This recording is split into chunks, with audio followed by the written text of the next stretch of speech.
On behalf of Multimedia Resource Center and WAMA, Washington Africa Media Association, I would like to welcome you to our stadium. Having said that, MMRTI and WAMA and CIRCC Coalition of Immigrant, Refugee and Communities, we are working together to serve our community, update what's going on, especially at this trial time. One of the questions that I would like to ask is about the coronavirus. The quarantine area are located in White Center, Renton, Kent, and other areas are dominantly immigrants and low-income people. Why can't they do the analysis of race and social justice kit? Is there any explanation? First of all, thank you all for having us here. I really appreciate it. Mr. Larry Gossett, it's great to sit next to you and not be part of a campaign, but actually get to be with you and build. It's an honor. So this is a really important question. We're facing a public health crisis right now on a scale that we've rarely ever seen before, and it's leading governments to take really drastic actions to respond. And the pace of the virus is so fast that our usual processes for getting stuff done can't work anymore, right? The usual process of getting funding and building housing is a very slow process. So I really do support giving the executives at every level of government emergency powers to expedite the usual processes. So the King County executive, the mayor, the governor, the president, they're gonna have enhanced powers during emergency times because otherwise our procedures are too slow. That being said, one of the procedures and protocols that we expedite or dismiss cannot be an equity impact review, right? During times of emergency, thinking about the most vulnerable populations becomes more important, not less important. So when you ask, where do we build these facilities to respond to the coronavirus, it's very important that we engage communities that are low income, that are people of color, that are high uninsured rate, that are living in poverty, and work with them to respond to the virus and not kind of just do what we have to do because of an emergency. Because if something happens, burdening them and having the consequence of our decisions fall on their shoulders is not the way we want to go about it. I don't think anybody had bad intention with doing it. I think, the pace of this virus is so fast and things are so terrifying when we see what's happening in other countries like Italy or Spain or China, that I think people are just saying, well, our response has to be so urgent to prevent that from happening that we're going to just do what we have to do. So I think that's the explanation. I think it's with the intent of helping people. At the same time, we do have to think about equity and make sure that we're not burdening people who are already struggling. Larry? I agree with Girmay.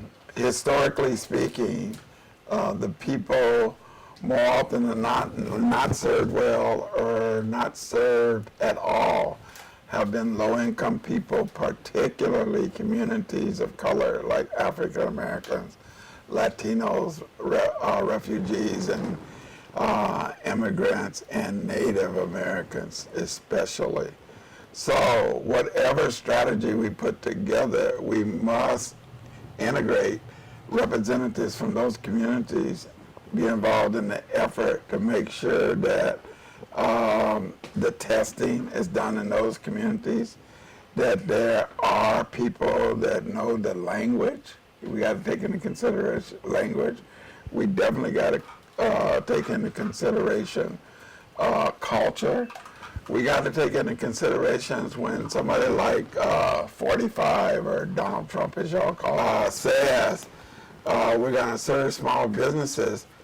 He is not thinking about small community-based businesses that may not have license, where brothers and sisters are selling their products on the street and don't have easy access to treatment facilities, and they certainly don't have any access to any money when they cannot sell on the street, when it's illegal to sell on the street, whether it be food or tapes or whatever. I want whatever we do to get to all the population. So the government, as Girmay says, has power, extra power, pushed into the hands of the mayor, the county executive, and governor. We still got to agitate them to make sure, hey, are y'all making sure those resources in a fair way gets to the people that we ordinarily leave out, and that's our responsibility. People like Girmay and I and you all that know what's happening and have some relationship with the people and help get the information out. So I concur. I think that what we talked about before, having that equity review, is very important for how resources get allocated, because this virus has, made people who are already struggling struggle even more. If you think about where the impact is it when we say that people should work from home, some people have the privilege to work from home, right? Some people, whether they're at their desk in their office or at home logging in on a computer, it's the same for them. That's privilege. Some people are on salary. That doesn't matter how many hours they work. They have a stable job whether they're home or not. Then you have another half of the population where they are hourly. They can get laid off. They are Uber drivers and taxi drivers whose business is going down. You have people who are nursing assistants. So many people in our community are nursing assistants. Now a nursing home is a dangerous place to go. You have so many people who were already struggling before this happened, and now you're closing down restaurants, closing down bars and barber shops and hair salons. These are people's livelihoods, so people are going to struggle a lot. And I think this virus, no matter how long it lasts, is going to fundamentally change society. Once we get out of this, I think society is going to be completely different, because it's pointing out how many flaws exist in our system. We need basic income programs so that there's an income floor. No matter if epidemic crisis like this happens, everybody has a reliable, steady check that's coming in the mail to make sure that they don't die at the end of the day. We need Medicare for all. Every single person should have insurance just by the fact that they live here, because otherwise, something like this happens, you have a community like White Center. You remember the statistics I was talking about for White Center? That the uninsured population in King County is about 5.3%. If you go to White Center, it's 10.8%. But it's twice as much, Larry, but it gets worse. If we're talking about the population in White Center that was born in another country, the immigrant population, 49.2% uninsured rate in White Center for immigrants. That's mind-blowing. Almost half the population is uninsured.